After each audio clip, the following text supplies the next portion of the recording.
ఇది మీకు తెలుసా? కేరళలోని ఒక అడవి ప్రాంతంలో ఒక చిన్న గ్రామం ఉంది. అక్కడనే ఒక పాత బండెన్ చెట్టు ఉంది. దాని పక్కనే ఒక కుబేరేశ్వర ఆలయం ఉంది.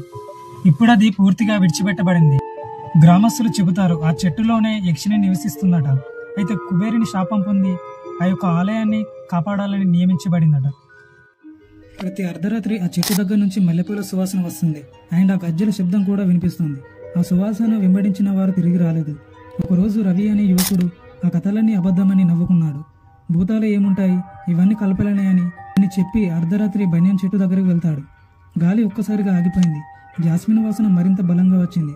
అండ్ ఆ స్త్రీ యొక్క స్వరం వినిపించిందట. ఆ చెట్టు కింద తెల్లని చీరలో ఒక స్త్రీ నిలబడి ఉంది. ఆమె ముఖం జుట్టుతో కప్పబడి ఉంది. కానీ ఆమె నవ్వు మాత్రం మంత్రంలో మత్తెక్కిస్తుంది. ఆమె మెల్లగా ఉంది. నిజం తెలుసుకోవాలని అయితే నా ముఖం చూడు అని అన్నది. రవి తలవపాడు. ఆమె జుట్టు పక్కకు జారింది. ఆమె కళ్ళలో ఖాళీ రంధ్రాలు కనిపిస్తున్నాయి. అవి నీలి వెలుగులతో మెరుస్తున్నాయి.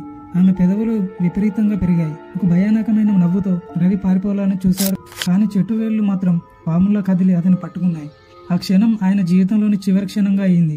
మరుసటి రోజు గ్రామస్తులు చూశారు. రవి చెప్పులు చెట్టు కింద పడ్డాయి. చుట్టూ వందలద్ది తాజా మల్లెపూలు వాసన వచ్చిందట. ఆ రాత్రి తర్వాత ప్రతి సంవత్సరం అదే తేదీన ఒక స్వరం వినిపిస్తుందట. ఆమె అందంగా ఉంది, కానీ ఆమె కళ్ళల్లో చూడకూడదు. యక్షణులు దేవతలు వర్గానికి చెందినవారు. అవి దీవించగలవు లేదా నాశనం చేయగలవు.